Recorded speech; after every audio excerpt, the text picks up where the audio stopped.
Hello, I'm Larry Jacobs. I am a professor at the University of Minnesota in the Humphrey School of Public Affairs. I want to welcome you to our ongoing series of public conversations about our political world and public policy. Today, we have a terrific presentation and conversation. But before we get to that, I want to just let you know that we want you to be involved in this conversation. It's an important part of what we're going to be doing over the next hour. You'll see at the bottom of the screen is a Q&A button, and we're going to get to as many questions as possible. And I'm just going to let you know, we've got a bias for questions that raise new issues, new questions, and may be challenging. Really excited today to welcome Suzanne Mettler.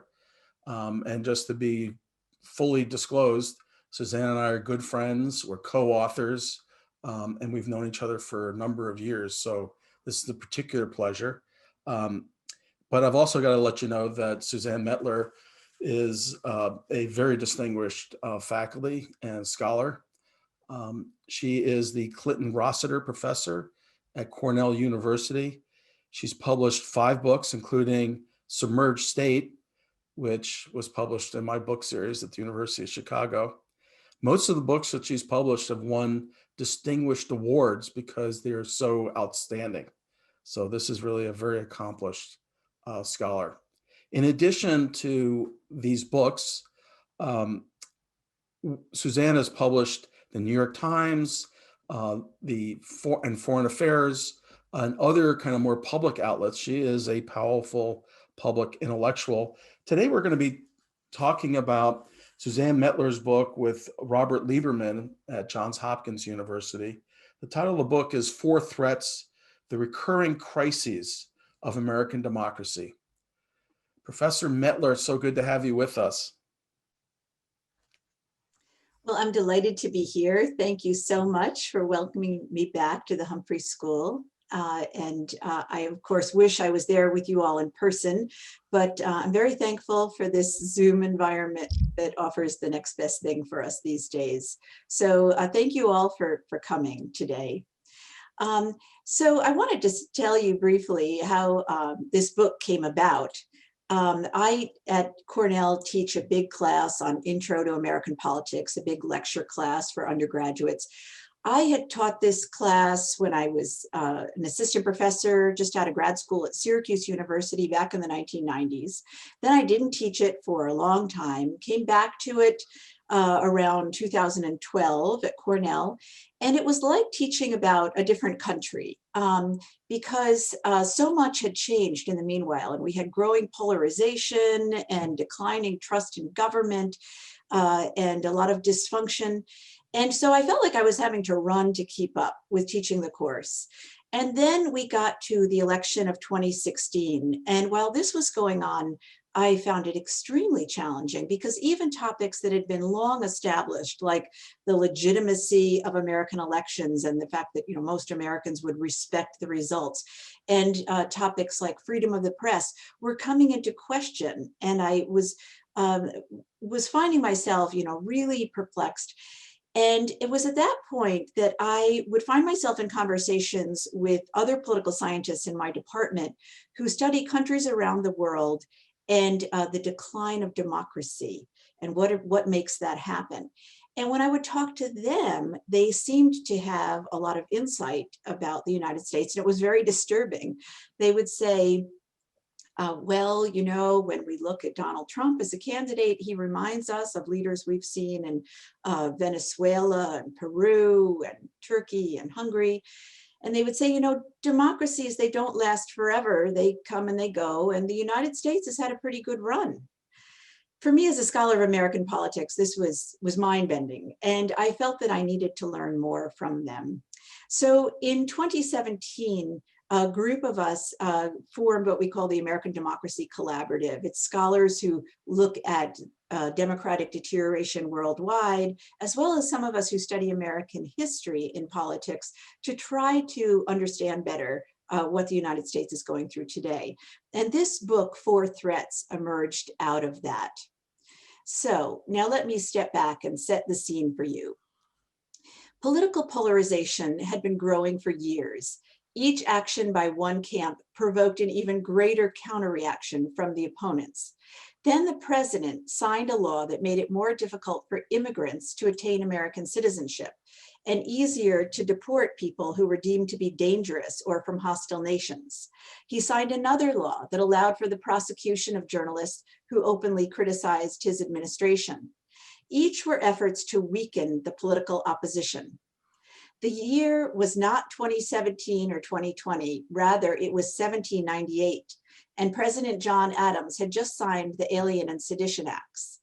Adams' emergent party, the Federalists, defended the acts as essential for national security, or as one congressman put it, there was no need to invite hordes of wild Irishmen, nor the turbulent and disorderly of all the world, to come here with a basic view to distract our tranquility. Indeed, no sooner was the ink dry on the US Constitution than Americans became deeply polarized. Public officials led the way. James Madison and Thomas Jefferson, for example, helped states governed by their emerging opposition party, the Democratic Republicans, to refuse to recognize the Alien and Sedition Acts. Ordinary Americans, too, took sides. Federalists and Republicans often resided in different neighborhoods and attended different churches. They each took on their own ways of demonstrating their patriotism, and sometimes violence ensued. As the decade proceeded, the conflicts intensified and the stakes grew higher. Political leaders had not developed the concept of legitimate political opposition, that groups could take different approaches to governing and compete with each other routinely through the political process. Politics took on the proportions of mortal combat because people believed the very survival of the young nation was at stake. Many Americans worried that monarchy might reassert itself, or aristocracy would replace representative government, or that some states might secede from the Union and cause its demise. The point is that early American democracy was fragile.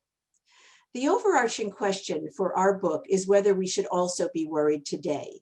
Is American democracy genuinely in peril? Now, there are sound reasons, even now, to think that it is not. We have the oldest constitution in the world, complete with its system of checks and balances, intended to fragment power. The United States is wealthy, and that's a factor that makes the loss of democracy unlikely.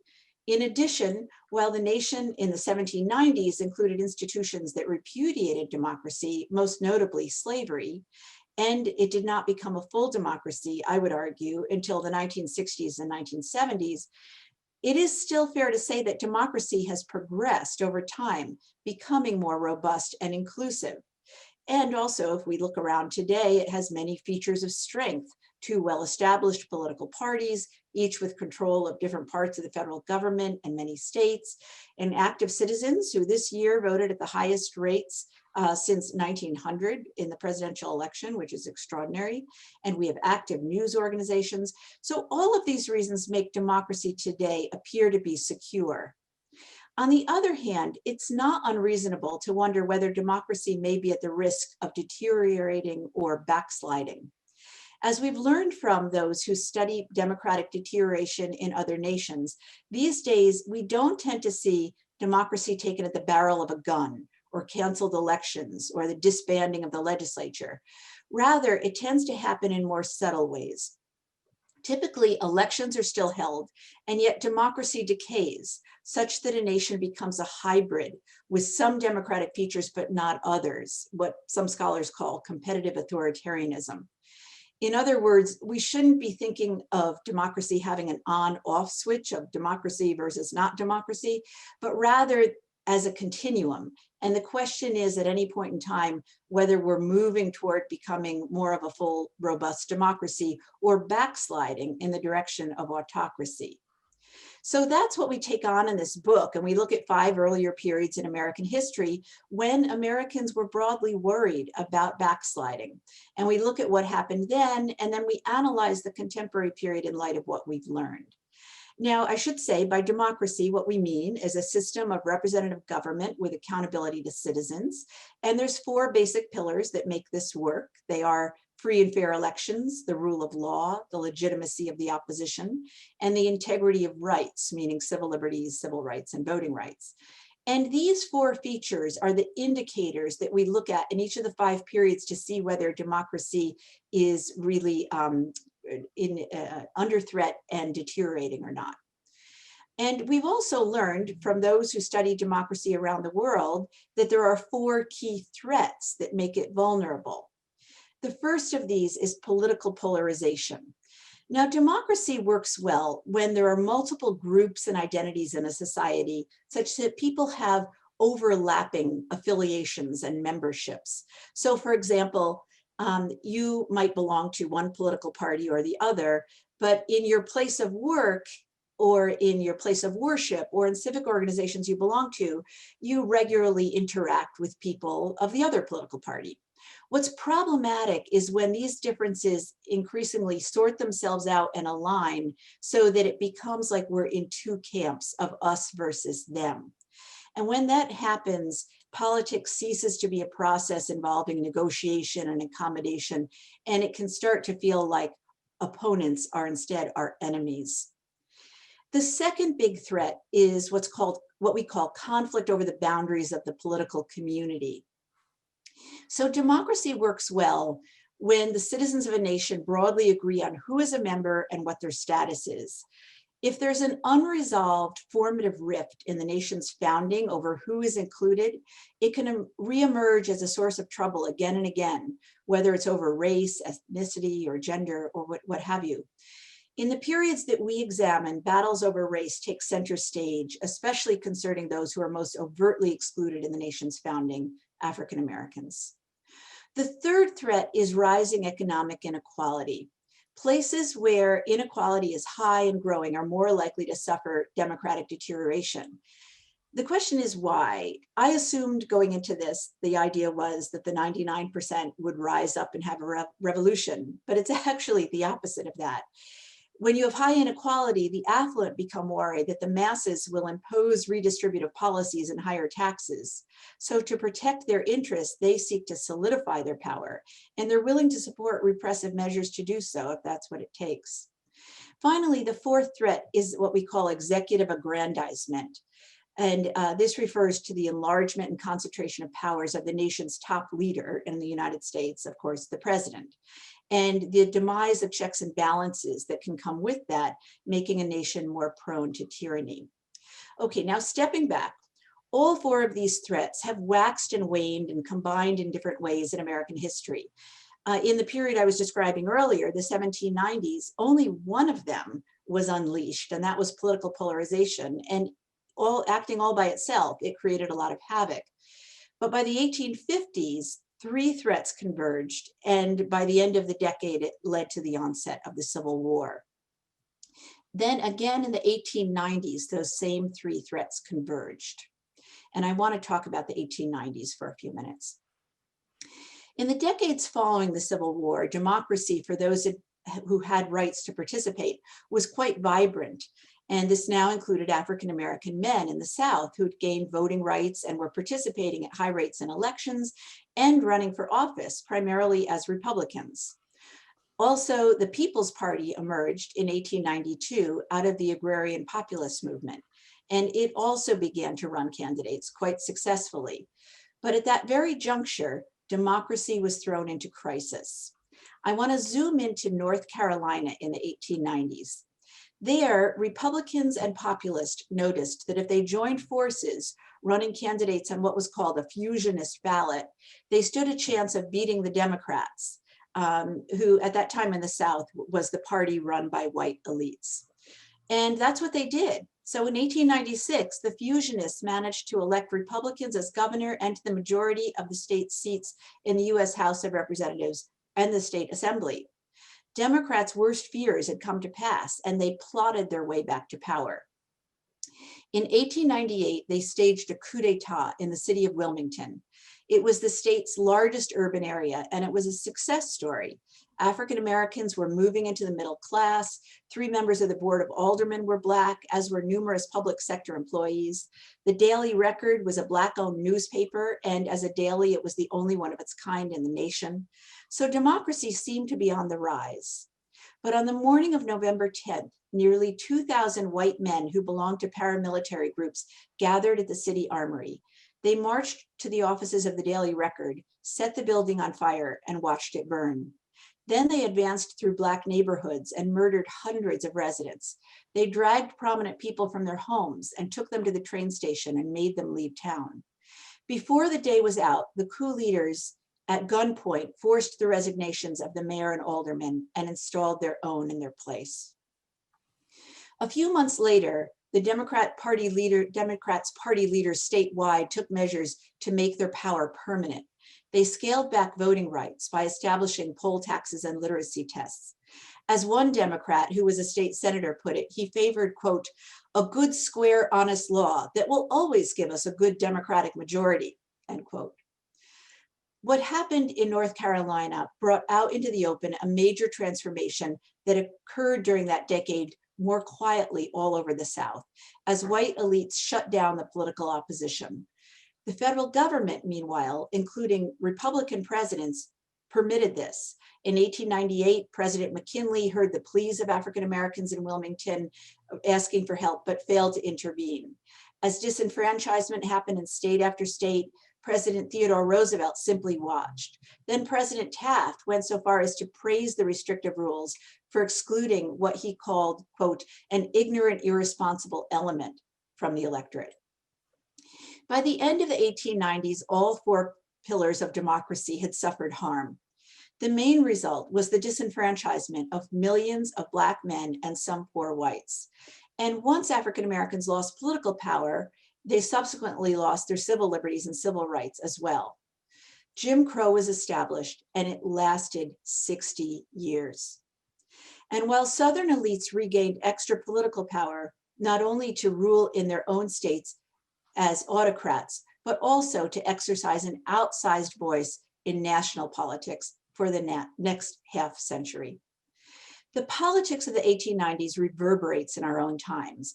Then as now, we witness a high degree of polarization and rising economic inequality, both of which have been on the rise for decades now. Some political leaders use conflict over who belongs in the form of race baiting and ethnocentrism to fuel anger and promote political participation among white supporters. And threats combine with each other in dangerous ways. In fact, unlike in any of the earlier periods that we study in the book, today all four threats are raging at high levels. That's because over the 20th century, the executive power of the presidency grew tremendously. It grew because Americans wanted presidents to have the capacity to respond to public problems and attend to national security. Yet those powers create opportunities for abuse by presidents who would use them for their own personal or political gain. We saw that in Watergate, a time when actually the other three threats were at much lower levels. And we've seen it again in the last 4 years. So the rise of the four threats long predated President Trump, but he has intensified them, using the powers of the presidency to create larger political divisions, to fuel conflict over who belongs, and to cater to the most affluent. Those threats have taken on a life of their own, and they will continue to wreak havoc once he departs from public life. American history reveals that we can't take democracy for granted. It has been fragile time and again, and now is another such time. The questions for Americans must be how to make the preservation and restoration of democracy our first priority so that we can pass it on to future generations. Thank you. Thank you very much, Professor Suzanne Mettler. We're talking about Professor Mettler's new book with Robert Lieberman, Four Threats. And I have to say, it's a terrific read. If you are a history buff, this is a book for you. It's one of those kind of special books that takes you from the beginning of the Republic right up to today. There are not a lot of books like that. I wouldn't describe it as uplifting, but there's just tons of fascinating research and actually terrific pictures. I don't know where you dug up some of those photos, but they're really quite riveting. This is a book about kind of the risks that we have about the erosion of our democracy. And I'm curious your take on what has just happened. And I want to dig in a little bit more because I look at the 2020 election, and to me, it looks like a pretty positive sign, minus what's happening at the current moment. But as you said, record voting, perhaps 65% will be the highest since 1908. We've seen, tremendous engagement of both political parties. It was peaceful. We saw professional election officials doing their job. There wasn't this kind of collapse of the rule of law. We're seeing courts, for the most part, following the rule of law as they take on some of the challenges by President Trump.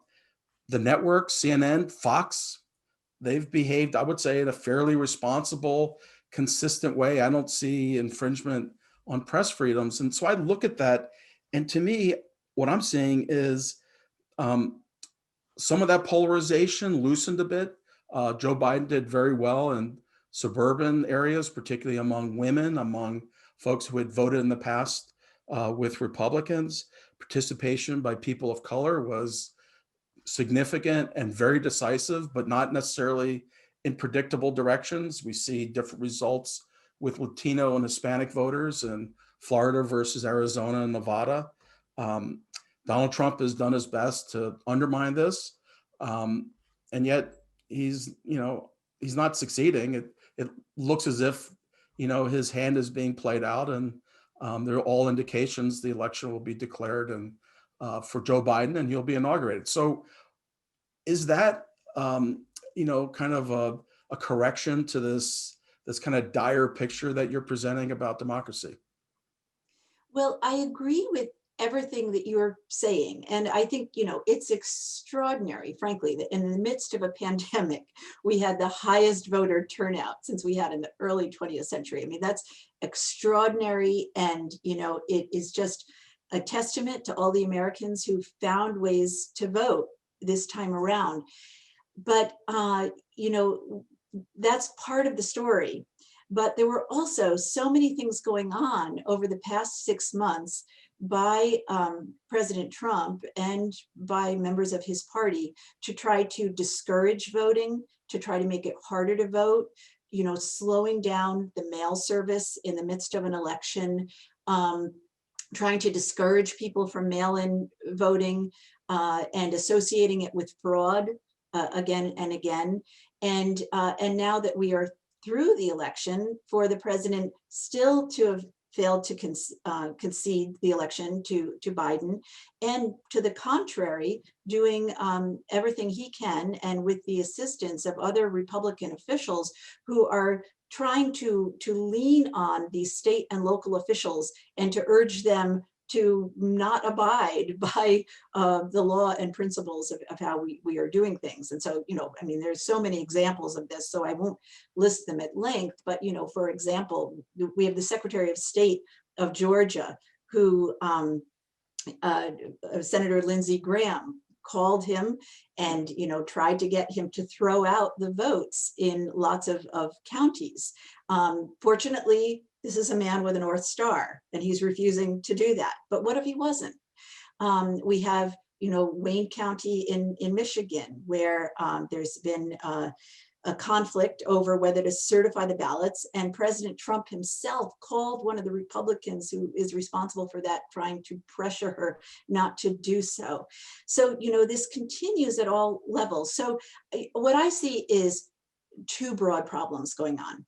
One is that, and this well predates this year, frankly, since Trump came on the scene as a candidate in 2015 and 2016, he has worked to delegitimize American elections and to say that they are permeated by fraud.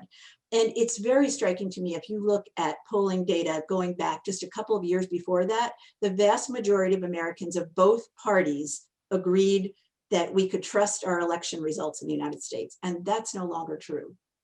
And, we're coming out of this election now, it's over 70% of Republicans think that the election wasn't fair and that Biden won because of fraud. That's very problematic. It's problematic for the legitimacy of government, most fundamentally. It will also make it difficult for Biden to govern and to solve broad public problems that most Americans are worried about, regardless of their party. And it's problematic for where do we go from here? I mean, we have so many big issues to try to deal with as a country, but this is just going to be leading to a lot more dysfunction.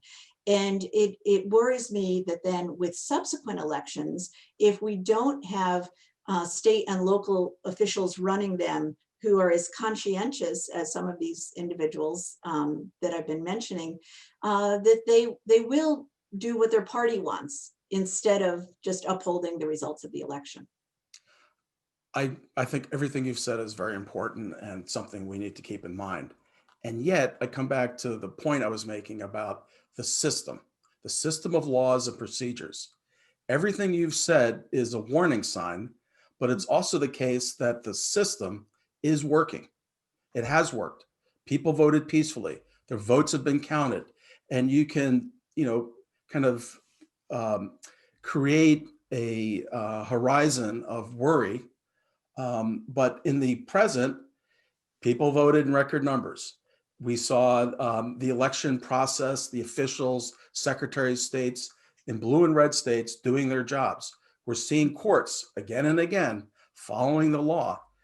We've seen the media using its power as protected under the Constitution, I would say in a fairly judicious manner in calling out the president. So I think, for me, the issue here is less about the horizon and more about democratic procedures and the system itself, which I think by your own account, at the moment, it is working. We haven't seen the suspension of free press. We haven't seen the kind of draconian 1890s North Carolina scenario breaking out. Yeah. Well, what I would say, and this is, what I really learned from working with the scholars who study countries around the world, is that we shouldn't be waiting for the moment where there are tanks in the streets and when, the president disbands Congress or something to that effect, something dramatic that we associate with, okay, now democracy is lost. That it has tended to be the case in countries around the world in the past few decades, that it happens more gradually and partially. And I would say if we look at those 4 pillars of democracy that I mentioned, we are already seeing real deterioration, particularly with free and fair elections for reasons I've been mentioning, and the rule of law and the legitimacy of the opposition. So what I mean about the rule of law is that, in the past 4 years, the department, if you think of the Department of Justice, first Jeff Sessions was the Attorney General, and he was dismissed by Trump until he found someone who was willing to do his bidding for him, William Barr. And he's been treating the Department of Justice as if it's his own personal law firm, there to protect him on all sorts of things, ranging from, dealing with the emoluments to lawsuits that are brought forward against him to issues about the election. And so, to say the system is working, I would say, it's managing, but there is a lot of deterioration going on. And that's a big concern to me. When you say rule of law, does the fact that we're seeing courts in multiple states rule against these, factless cases brought by President Trump, and these include judges who were appointed by Right. Republicans? Yeah. Does that have any bearing Yes. in your assessment of rule of law? That's absolutely very reassuring. Okay. But it is disturbing that that Barr himself permitted, encouraged bringing forward these lawsuits, most of which don't have a leg to stand on. And we've seen U.S. attorneys push back very hard Right. on that Yes. order.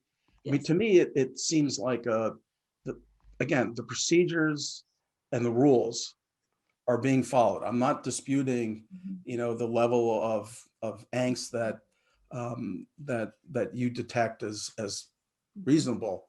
It just seems to me we need to be clear about the system itself versus these warning signs that you see about a future that looks more dire to you. Yeah, I would say it's not just warning signs of the future, that we're actually seeing crumbling now. And so, you know, I do this by, keeping track of each of these four pillars. And when events happen, thinking about, well, is this just a threat to this pillar, or is it actually danger? And there's been an accumulation of, or is it actually causing crumbling rather? And there's been an accumulation of deterioration over the past few months. And, I think what really leads to this is the raging of these four threats, and polarization being very strong, so that people are willing to look the other way. They want to win at all costs, never mind what happens to these pillars of democracy. Let me go. This terrific book that you've written, Four Threats. We're talking with Suzanne Mettler. Um, it's has a terrific chapter on the Watergate crisis in the 70s, and then it kind of jumps to the current era. Um, and it's interesting, that half century, I would say, is quite remarkable because it is a period of uh, enduring nonstop constitutional disputes. You've got Ronald Reagan, who used executive orders in ways presidents hadn't used in the past.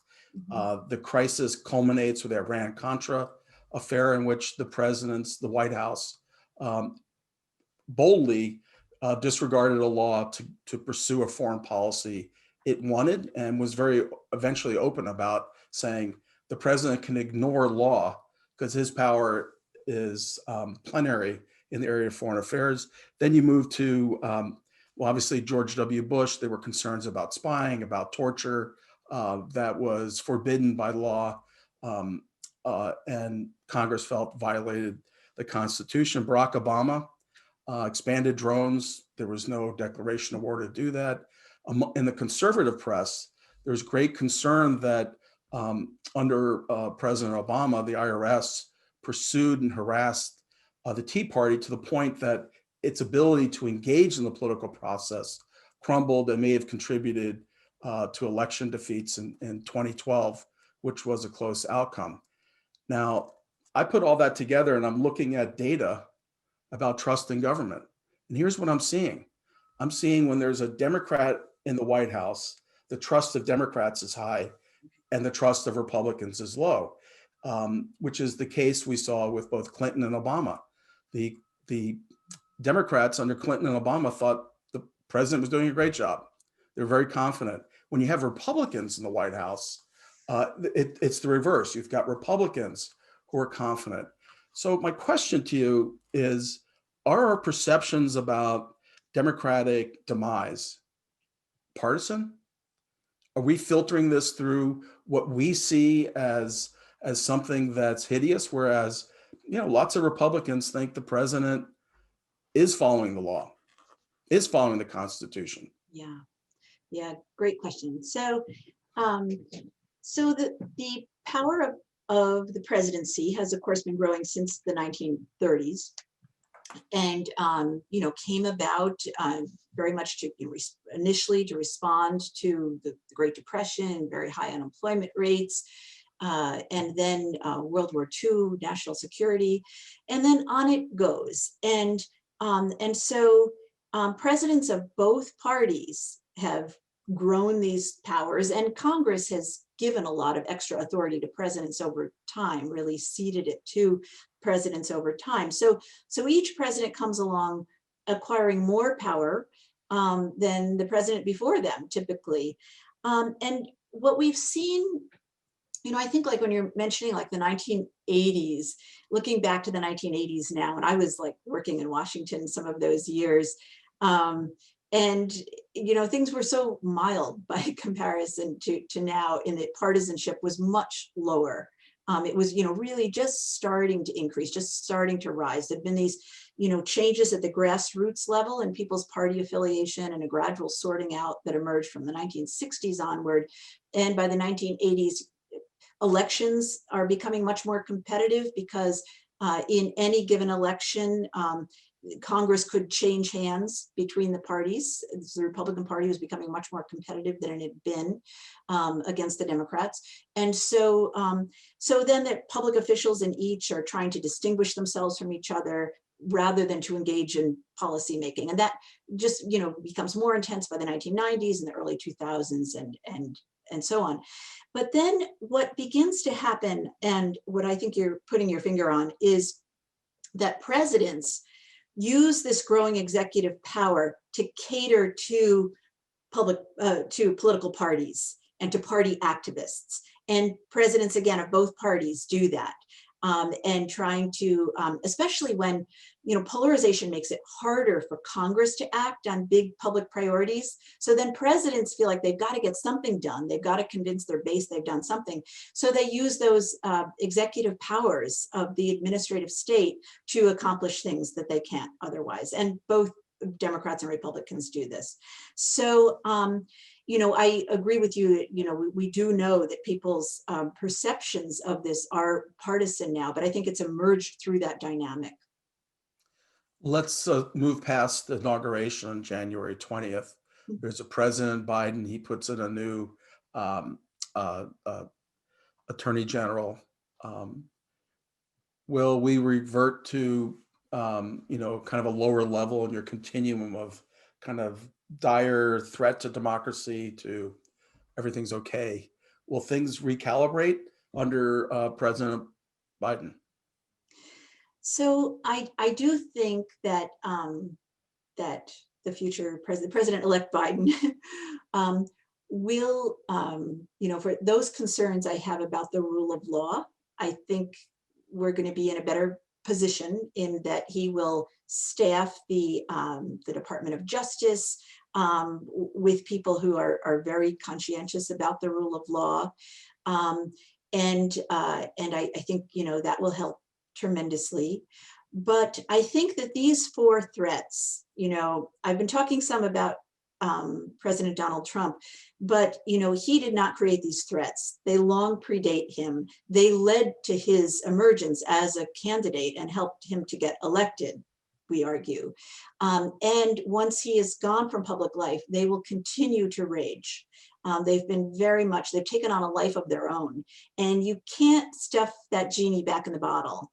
It's really hard, I think, as we political scientists know, that once these things are unleashed, you cannot easily rein them in. And so the great effort needs to be to strengthen the four pillars of democracy. And, I would strongly encourage President Biden to be promoting legislation that will do that. It's, of course, going to be challenging because of polarization. It's going to be very challenging to accomplish those kinds of things. Just picking up on this question, we've got this theme. Sorry. We have a question here saying, this is the question, it's an anonymous attendee. Presentation seems quite biased. The true threat from to American democracy appears to be socialism.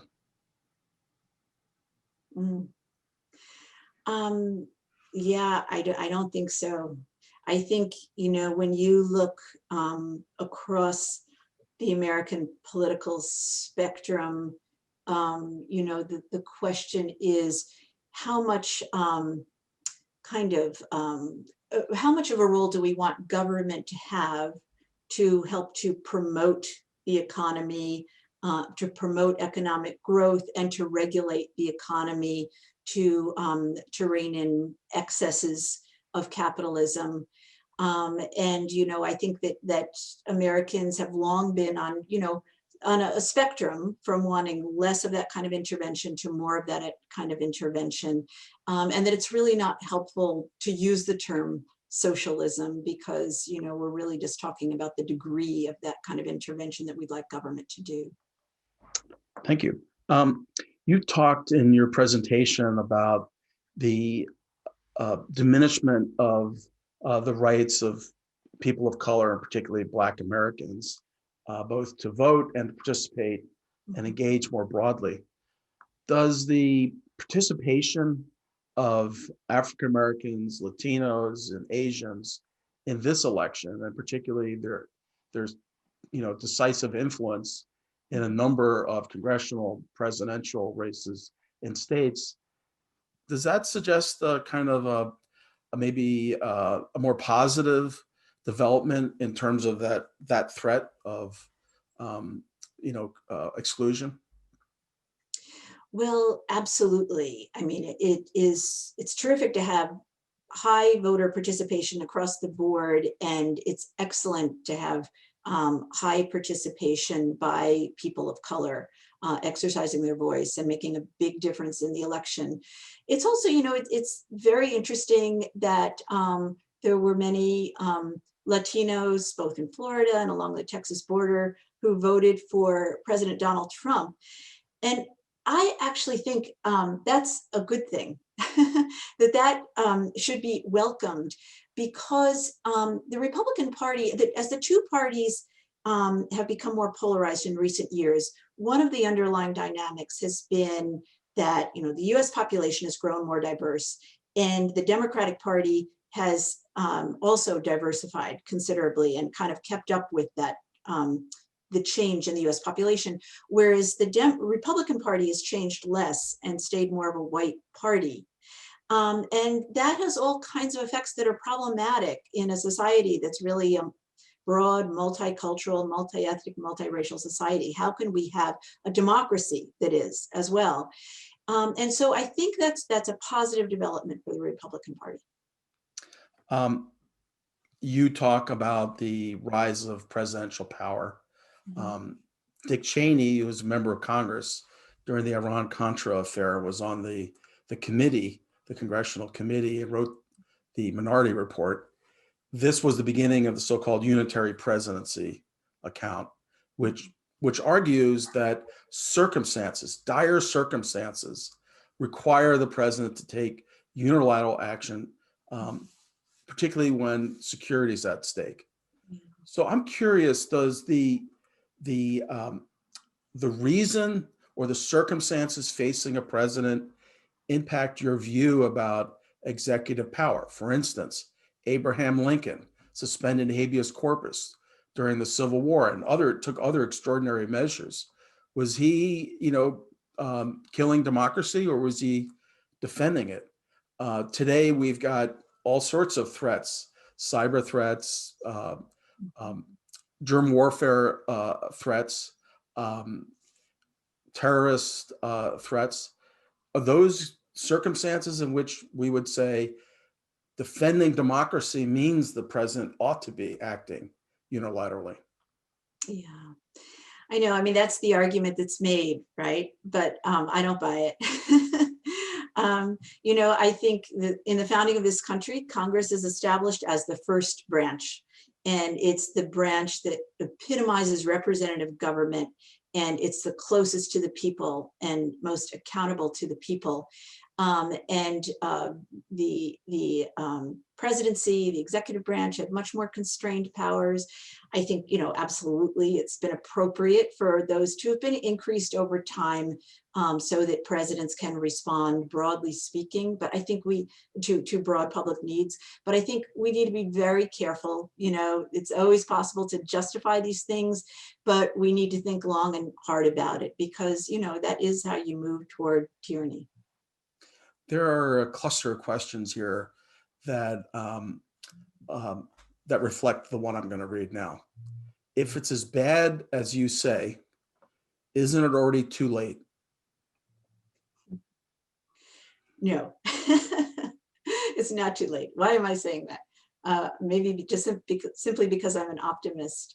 But no, it's not too late. And frankly, all of these positive things that you were mentioning about the recent election are a testament to that, people were so involved, even in the midst of a pandemic.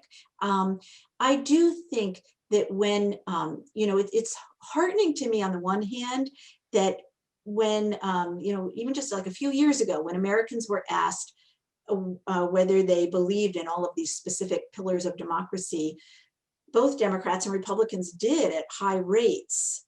But that's been fraying and becoming more aligned with partisanship. And, it depends upon which political actor is doing what, how people will respond now.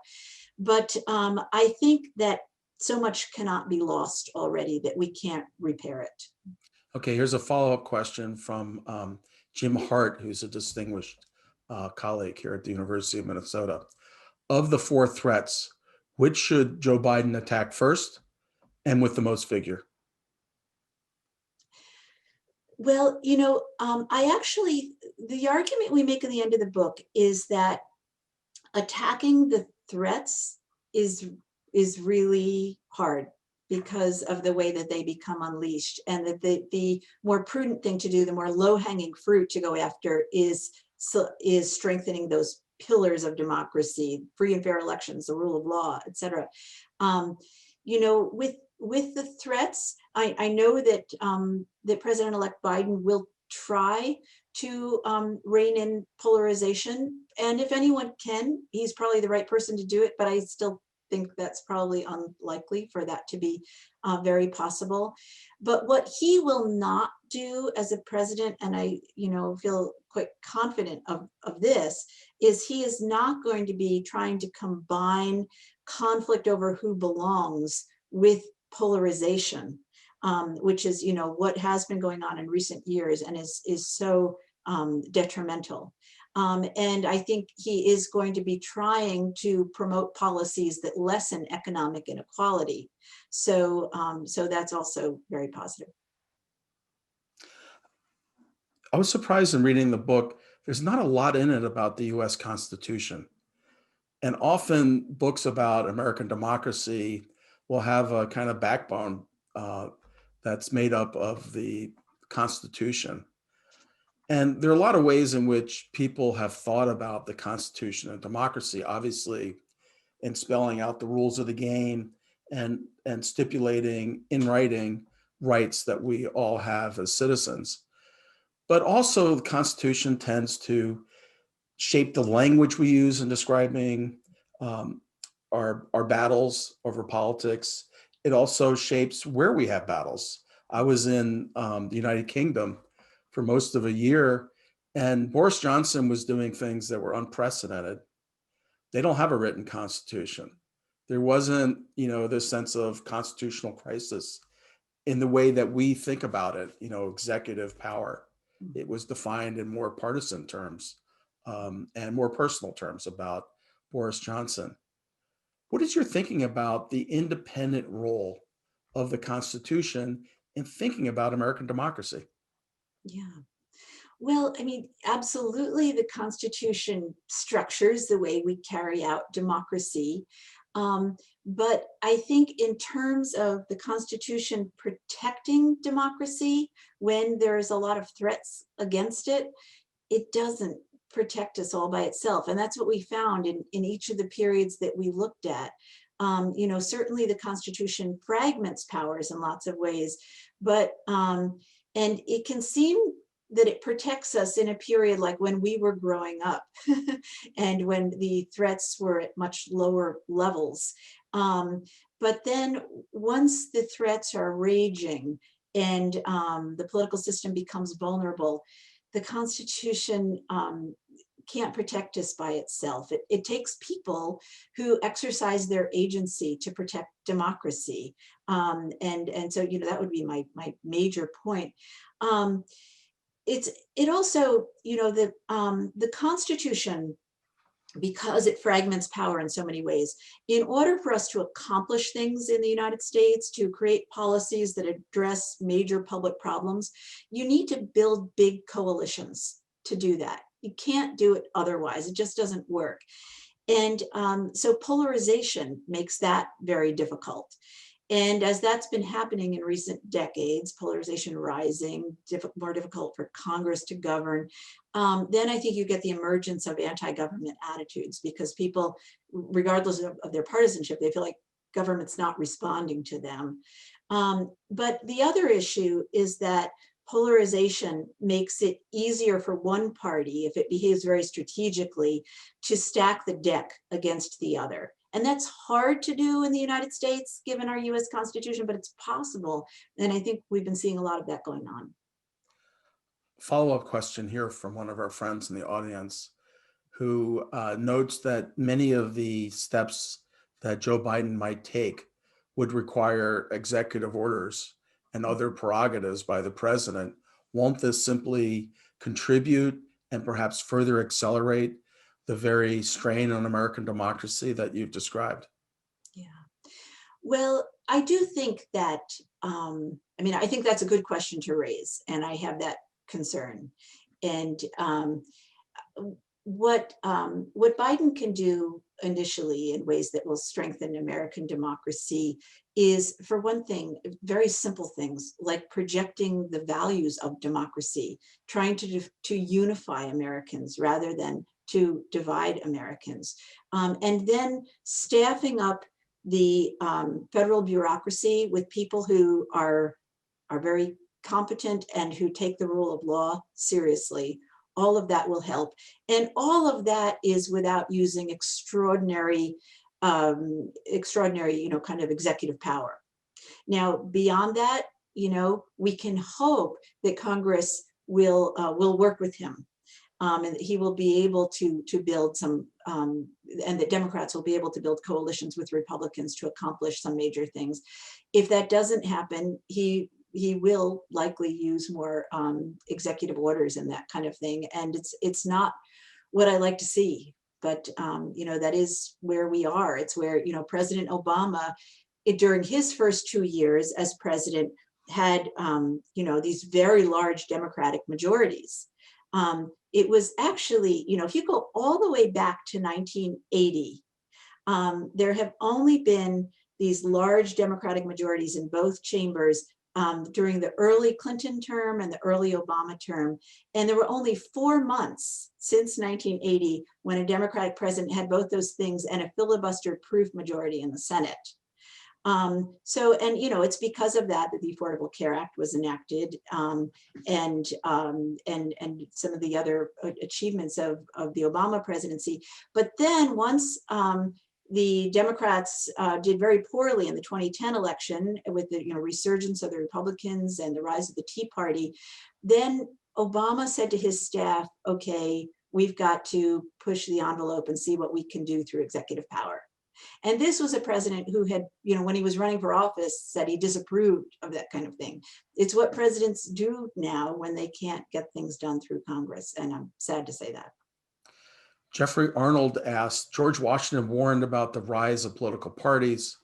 Have we gone too far in terms of our political parties? And does it make sense for us to reverse this? Yeah, it's an interesting question. And of course, George Washington, I gained a very different view of him in writing this book. I think we always revere him. It turns out that Washington himself was horrified by active citizens who were forming what were called the Democratic Republican societies. And these were these groups of men in many different states that were trying to simply educate themselves on public issues and speak out in between elections about them. And George Washington was horrified. And he would say, we're only supposed to hear from citizens at election time, not in between. The Federalists, of which, he was one, really helped to drive polarization in that time. So we can't be too, use rose-colored glasses to look at the past. But looking at the present and parties, it's really interesting because obviously parties are very strong today when we look at Congress and what's going on in Congress, and they're very strong, and elected officials, and they're very strong in terms of, we all know lots of people who identify as either Democrats or Republicans, and for whom that's a very strong identity. But parties, the other level of parties, which is organizations at the grassroots level, they're very weak. And I think that's actually a source of some of our problems today, is that we have strong partisanship and weak parties. And this idea comes from another political scientist, Julia Azari. And I think that's problematic because then the parties are not in good touch with local people. And they can become driven by activists who tend to have more extreme views than people at the grassroots. Does it make sense then to elevate the visibility and viability of other political parties other than the Democratic and Republican parties? Well, it could be that it is is time. It's several times in American history, the parties have transformed themselves. It's given our political system of winner-take-all elections and single-member districts. It doesn't work well to be a third party. You just become a spoiler and you don't have a chance of winning. Although sometimes third parties have transformed themselves into one of the two major parties. And certainly when I was talking about the Democrats and Republicans of the last century, it was probably confusing to people because they've changed so much since then. So, it could be that it's a time for some of that kind of transformation. But given our rules of the game, we really are a two-party system. In your description of democracy, free press is a Mhm. prominent part of it. Mhm. We do see today that social media is spewing out misinformation, conspiracy theories. It's helping to uh, propel the polarization and some of the other negative effects that you've discussed. Is there a case for looking at ways for restricting, in some respects, the freedom of the press? Hmm. Wow.